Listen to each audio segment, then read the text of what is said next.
Salamat tayo dahil sa kahit papaano tayo ay nasa lupon ng Barangay Santa Ana, 'no?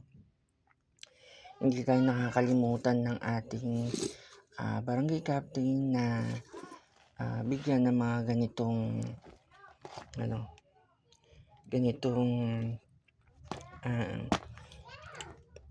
ah, ano ba 'tong tawag, handog para sa tao, 'no? Kasi wala naman tayong Pasko. So, binigyan niya tayo ng ganito. So, tayo nagpapasalamat, 'no? Hindi naman tayo naghahanda ng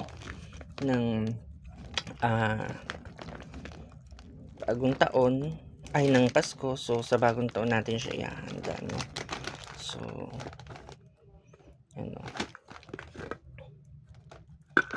So, nakakatuwa dahil nabigyan tayo, 'no? So, kaya pinagpapasalamat natin yung mga ganitong bagay, 'no, na binigyan tayo, no? At bilang tawag ng tungkulin natin sa lupon, yan. Maraming salamat.